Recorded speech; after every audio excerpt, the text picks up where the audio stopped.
afternoon, everybody, and welcome to my daily 15-minute broadcast for self-employed sole proprietors and independent contractors. You are now tuned in to Monika Lamb, Lamb Professional Services YouTube channel, and I want to encourage everybody, make sure that when you come in, you hit the subscribe button and make sure you hit that notification bell, and don't forget to like the video. So I want to make sure I remind you of how I can be contacted. You can either email me at monika@lambps.vpweb.com, or you can text me at 803-814-5490, or you can go visit my website at lambps.vpweb.com. I have some upcoming classes every Tuesday at 7 p.m. We'll make sure you all are aware of what's going on, but I want to make sure you come in and you have enough time, that you're interested in what you're tuned into, so that we can find this funding. Okay? My motto is transitional relationships and innovative networking. Get you a team. To be successful, you have to make sure you have all the different components and elements available so that you can go out and do those things that you desire to do. My focus this year is to help self-employed business owners. What I will be talking about, I'll be helping you and explaining you program development, budget compliance, audit preparation, how to draft your sponsor letters, what it takes to have good record keeping, identifying some grants, and government certifications. Those are all the items that I will be going in on every Tuesday at 7 p.m. And so what we want you to do is invest at least once in 2020. Other topics of discussions that I will be talking about on Tuesdays at 7 p.m. will be record keeping consultation, which consists of bookkeeping. Applications comes with the membership. Okay, so if you join my team, all right, you will get a high-speed cash flow manager that will help you keep up with your income and expenses. And you will see I will have a short video on how to operate that particular application. Then I will go over federal contracting compliance and particularly share sources for audit preparation. So I will only focus on those things that will keep you in audit compliance. And then I'll talk about investing opportunities, identifying the tax publication and forms that go with those investing that you may be a part of, whether it's just dividend, maybe just capital gains, however you decide and where you put your money. I will share some best practices on participating in your investment opportunities. And that will be happening every Tuesday at 7 p.m. to 8 p.m. All right, so let's get into it for this evening. If you are a self-employed, independent contractor, sole proprietor, I would encourage you to make sure you have an EIN number. Some of you all like to operate on your Social Security number, and that is totally fine, right? So let's talk about it. It said, does a small company that operates as a sole proprietor need a tax ID? A sole proprietor without employees and who does not file any excise or pension plan tax returns does not need an EIN number, but can get one if they choose to. It's really cool when you have an EIN number because you take everything off your social, all right? In this instance, the sole proprietor uses his or her Social Security number as the taxpayer identification number. However, at any time the sole proprietor hires an employee or has to file an excise tax return, the sole proprietor would need an EIN for the business and cannot use his or her Social Security number. So there you have it. If you have an existing EIN as a sole proprietor and become a sole owner of an LLC, limited liability company that has employees, you need to get a separate EIN for the LLC to file employee taxes. All right, those are the publications. There's the source below. All right, again, we want you to invest at least one time in 2020. 21, I'm sorry, I'm stuck. I need to come out, right? So invest at least one time in 2021. What I want you to do first, if you're sole proprietor, independent contractor, or self-employed, draft yourself an operations agreement. If you want to know what needs to and how the formality of the operations agreement, baby, you're going to have to join my team. And you do that by clicking one of the links in the descriptions on my econ team, and I will share it all about it. All righty. But in your operations agreement, you have to identify who's the owners, who's the officers, who's the directors, who's the managers, who are key personnel. You need to break that down. And even if it is you and you're 100% owner of your business, you still need to include it in the operations agreement so that it is clear, so that if you expand, you know where to insert and add responsibilities to those key personnel. So what are we talking about here? We're talking about who's responsible for setting policies for the company, direction, and the scope of operations, bidding and estimating, major purchases and decisions, marketing and sales, supervises field operations, attend bid opening and lettings, perform office management such as billing, accounts receivable and payable, hires and fires management staff, hire and fire field staff or crew, designate profit spending or investments, obligates business by contract and credit, purchase equipment, and signs business checks. So at some point, you will go from being a self-employed individual to possibly being a corporation where you actually hire employees and you get involved with contractual services, whether it's business to consumer, business to business, or business to government. And if that is the case, you will already have this formality, and as you add staff or managers, you will be able to plug in this information and you will already be in compliance and headed in the right direction to getting your certifications.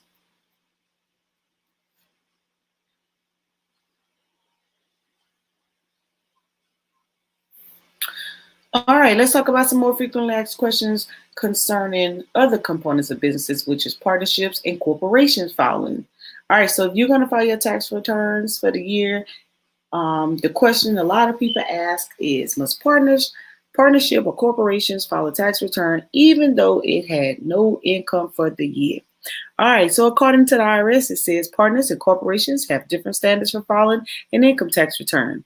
A domestic partnership must file an information return unless it neither receives gross income nor pays or incurs any amount treated as a deduction or credit for federal tax purposes. All right, so basically a domestic partnership can file an information return unless it gets any kind of money into this business or accumulate any expenses. So let's go into the domestic corporation. Including a subchapter S corporation must file an income tax return whether it has taxable income or not, unless it's exempt from filing under Section 501. And there are the publications governing this particular response. So make sure if you are a partnership and you don't have any income and expenses that you file an information return. Okay. And then if you do, make sure you actually file your tax return. So for my individuals out there who are working as a 1099, maybe during this pandemic, you picked up a little self-employed job. Maybe you started working from home, doing some customer service, or maybe you start your own little venture. Okay. Make sure that you understand the rules of your being a 1099 independent contractor. One of the most frequently asked questions is, what is the difference between a Form W-4 and a Form 1099 miscellaneous? The answers are, although both of these forms are called information returns, they serve different functions. Employees use W-2s, wages, and tax statements. 2, report wages, tips, and other compensation paid to an employee. Report to employees' income and Social Security taxes withheld and other information. And then they also report wage and withholding information to employee and Social Security Administration. The Social Security Administration shares the information with the Internal Revenue Service. All right. So now the pairs of the 1099, the miscellaneous income. They report payments made in the course of a trade or business to a person who's not an employee or to an unincorporated business. They also report payments of $10 or more in gross royalties or $600 or more in rents or compensation. Report payments information to the IRS and the person or business that receives the payment. Okay, so basically the W-2, your wages and tax information gets reported based on your employer. And if you get a 1099, that 1099 and in the W-2, it actually shows the withholdings that are coming out of your check because it actually was probably paid throughout the year. And 1099, you're either responsible for doing it during the quarter or annually. Okay, if you want more details on filing as an employee or 1099, you're going to have to join my team, baby. molamb.myecon.net. Frequently asked questions. Here's some more. How do you determine if a worker is an employee or independent contractor? This is for the business owners out there. A lot of you guys like to classify people as 1099 employees. That's the first thing you say. I'm not paying no taxes. I'm going to make everybody a 1099. Well, here's what's the determining factor. Whether you want to or not, these are the rules. It says that determination can be complex and depends on the facts and circumstances of each case. Determination is based on whether the person for whom the services are performed has the right to control, keyword, how the worker performs the services. It's not merely on how the worker is paid, how often the worker is paid, or whether the worker is a part-time or full-time. There are 3 basic categories of factors that are relevant to determine a worker's classification. So here you go. You heard it from the IRS first. The first category is behavior control. It deals with whether there's a right to direct or control the worker, how the worker does the work. That's behavior control. Financial control, whether there's a right to direct or control business part of the work. Okay. And relationship of the parties, how the business and worker perceives their relationships. Notice it says how the business and the worker perceives this relationship. And I'm going to tell you where a lot of the business owners get their hands slapped.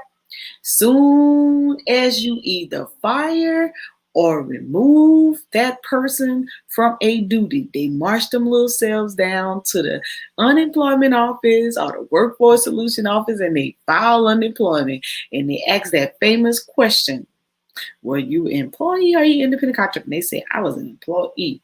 And you get that letter and they ask you and you say, well, I didn't have any employees, it was a 1099. And there goes the dispute. Now you have to go about explaining yourself. Okay, so to keep yourself out of there, just make sure you make the right decision. All right, so let's continue to talk a little bit more on that 1099 independent contractor. Okay, and this is if you could possibly either give yourself a 1099 or you could be receiving this form from someone else. Maybe you're a direct sales person. You made over $600 and they issue you a 1099. You're part of an MLM. Or maybe you did some independent work and you filled out a W-9 and they issued you a 1099. All right. It says if you would like the IRS to determine whether services are performed as an employee or independent contractor, you may submit a Form SS-8, determination of work status for purposes of federal employment taxes and income tax withholding. All right. Generally, if you're an independent contractor, you're considered self-employed and should report your income tax, non-employee compensation on a Schedule C 1040, profit or loss from business, sole proprietorship, all right, or a Schedule C EZ on the 1040, a net profit from business, sole proprietorship. Most self-employed individuals will need to pay self-employment taxes comprised of Social Security and Medicaid taxes if their income net earnings from employment is $400 or more. Use the Schedule SE Form 1040 self-employed taxes to figure the taxes due. All right, so basically self-employed, independent contractor, sole proprietor, you all should be completing a Schedule C when you file your income tax returns. That gives you the opportunity to report your profit or loss. Now keep in mind, we're still in a pandemic and there's funding out there available for you as well. One of the number one forms they're looking for to determine how much you're eligible for is that Schedule C, line 31. If you took a profit on line 31, you're able to take that dollar amount, divided by 12, multiplied by 2.5, and that will give you your PPP estimated dollar amount that the SBA may award you. If you did not and you took a loss, there's still some support and funding for you. You get the opportunity to apply for the economic injury disaster loan, which at some point they may ask you for your tax transcript. And if that is the case, they are looking for where you applied or where you reported that you were a business owner. Don't get confused. This is pretty simple and pretty basic. You just got to keep up with the record keeping and make sure you're annotating and documenting your tax return properly. Okay? All right. So it goes further to say generally there's no tax withholding or income you receive as a self-employed individual as long as you provide your taxpayer identification number to the payer. However, you may be subject to requirement to make quarterly estimated tax payments. If you don't make timely estimated tax payments, the IRS may assess a penalty or an underpayment of estimated tax. For more information on estimated tax, refer to Publication 505, the Tax Withholding and Estimated Tax. And do you have to pay estimated tax? Unlike independent contractors, employees generally pay income tax and their share of Social Security and Medicaid taxes through payroll deduction withholding. That's right. So make sure you guys consult your professional tax preparers out there. This is merely information given out. It is not intended to be advice to you. It is educational and informational only. So let's talk about the W-4 just a little bit. Okay. If an employee claims more than 10 allowances on their W-4, does the employee have to report this to the IRS? No, this requirement has been estimated. However, Forms W-4, employees withholding allowance certificate are still subject to review. Employees may direct in a written note or in future published guidance to send certain Forms W-4s to the IRS. The IRS will also continue to review employee withholding compliance. The IRS may send you a letter commonly called a locked-in letter specifying the withholding rate and allowances to use to calculate the amount of tax to withhold from wages paid to a specific employee. All right, so I've seen this before. As a business owner, you have employees, they turn in the W-4s and they maximize their withholdings, their allowances. Well, guess what? The IRS will after their filing, the IRS will send you a letter stating that, hey, this employee, either one or two things, they're not exempt, or they need to have withholdings because they continuously have a liability at the end of the year. And they will tell you to notify that employee and tell them, mandate that they have some money withheld for tax purposes. Okay, those are the publications. You can read much more on it. Again, this is informational only, and it's merely not constituted as advice. All right, so before I get into the income and expenses of the sole proprietor, I really want to remind you and thank you all for tuning in. Make sure you hit that subscribe, like the video, and make sure you click the bell. I want to thank you guys for tuning in. Hey, peace, power, and profit to Roberta Africa Emporium, Ashe Slow Jam, and Poetry. Hey, peace and love to you. What's up, Judah Redemption? Peace and love. Does this apply to S Corp? Yes, yes, and more yes. As I continue throughout the year, I'll be sharing accordingly. And so just stay tuned for the latest information on your tax filings. Again, I want to thank you guys. If you are tuning in on the Daggersquad, make sure you go to Monika Lamb at YouTube channel and subscribe. It will be greatly appreciated. Okay. All right. Income and expenses. I am a sole proprietor and pay personal expenses out of my business account, bank account. Should I include the money used for personal expenses as part of business income? Can I write these expenses off? Here's the answer straight from the IRS. You would include the money used to pay personal expenses in your business income when your business earned it. Okay? If your business earned it, then you could do it. You wouldn't write off these expenses as business expenses because they're not ordinarily and necessary costs of carrying on your business or trade. Personal, living, or family expenses are generally not deductible. It's a good idea to keep separate business and personal accounts, as this makes it easier to record. All right, here's the number one issue why many of you guys couldn't get money, because especially under the PPP, because you didn't have a business bank account. Make sure y'all already know second stimulus has been signed. There's a second PPP coming out.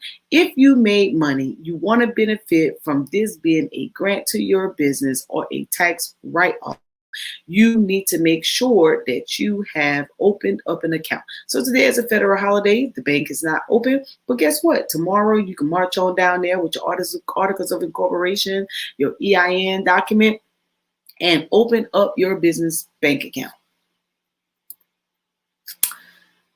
All right, here's another question. For travel, are there limits on the amounts deductible for meals?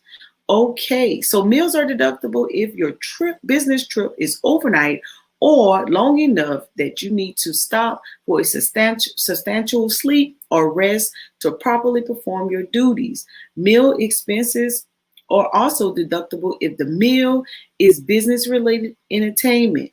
You can figure all your travel meal expenses using either of the following methods. All right, so there's two methods out there. There's actual costs and there's standard meals allowances. For actual costs, if you use this method, you must keep records of your actual costs.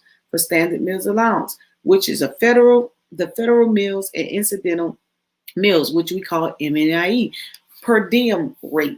The GSA website lists the rates by location. Note that lower rates apply for the first and last day of travel. The deduction for unreimbursed business meals is generally subject to 50% limitation. All right, this is my favorite part of it all. When it comes down to tax filing, sole proprietors, independent contractors, self-employed individuals out there, guess what? If you do not have a high-speed accounting system and you don't really know how to break these things down when you go on your business trips, then guess what? I have something for you. You could join my team for $19.95. And when I give classes on Tuesdays at 7 p.m. to 8 p.m., we're going to be going over all of this, how to make this stuff easy for you, make your life just a little bit more relaxing when you're filing, getting ready for taxes, or when you're going about your daily business activities throughout the day. I will show you how to go through the GSA website, how to break down those dollar amounts. What does all that mean to you, especially if you're brand new and straight off the block? Okay, so many of you spend a lot of money on meals. Sometimes when you're out doing lunch, doing your lunch breaks or whatnot, you're having these business conversations. Guess what?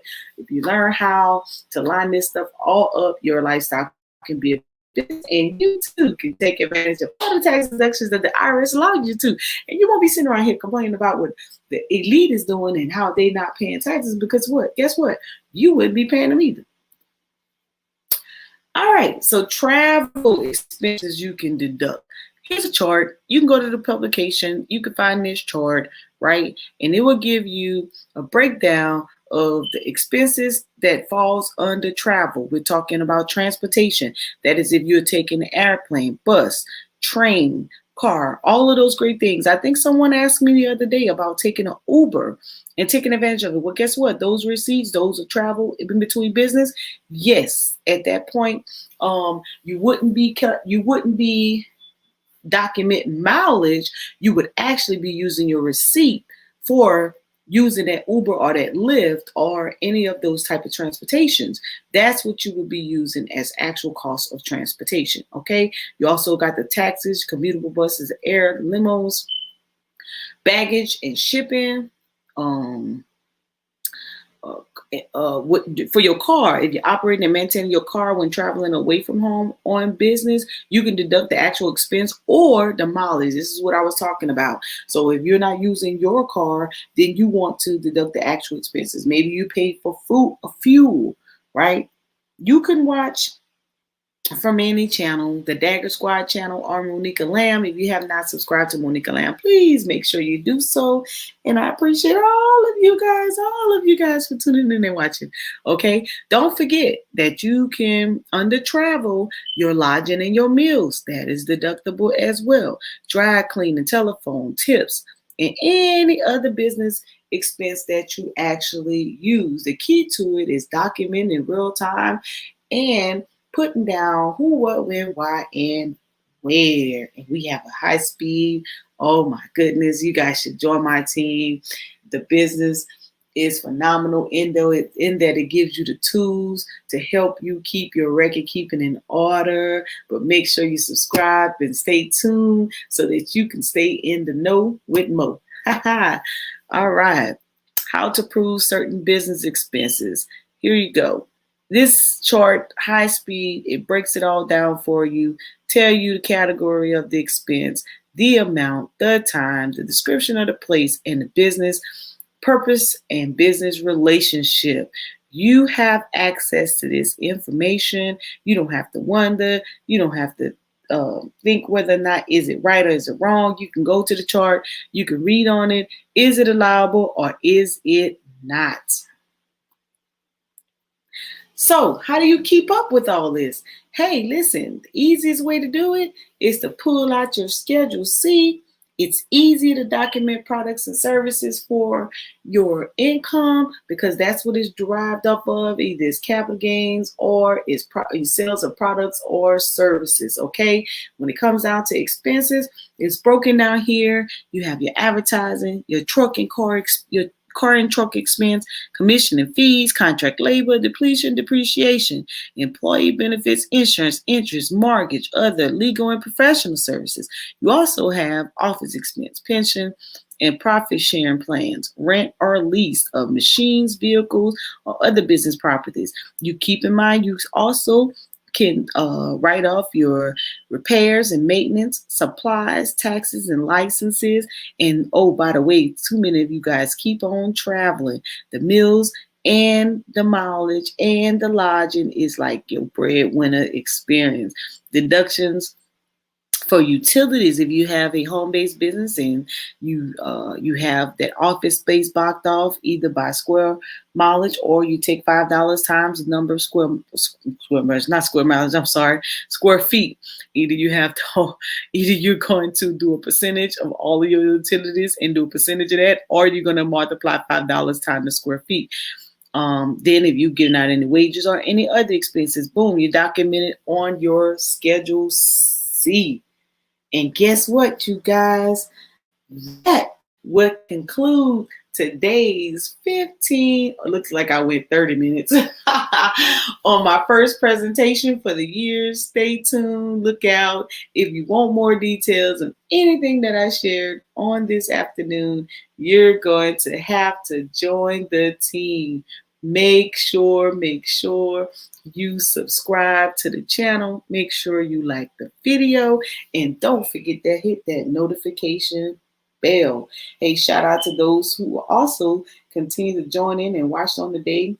My brother Ali down there in Miami, peace and love, bro. What's up, Brandon, my investment buddy? Let me see who we got going on the Daggersquad. Again, if you go on the Daggersquad, hold on. Let me get the channel. Let me put it in the subscriptions so that you guys can have the link. Make sure that you actually subscribe. I'm going to be giving out a lot of content in short videos. And then I also going to train. So I'll be giving you a mini snapshot of what I will be talking about in the classes on Tuesdays prior to that day. Okay. All right. So who we got here on the Daggersquad? What's up, Sunny? Peace and love. Hey, G Checker. How you doing? Kaya. My brother Garfield. Much love to you, and allow me to kind of take over your channel for a little while. Got Chev's in the house. Peace and love. Pies, power, and profit to my brother Marquise. Indigenous Black Man. Happy New Year. Harry Morgan. What's up? What's up? Hey, listen, guys. I appreciate you all for tuning in. And I will definitely see you all in the future. And do not forget to subscribe.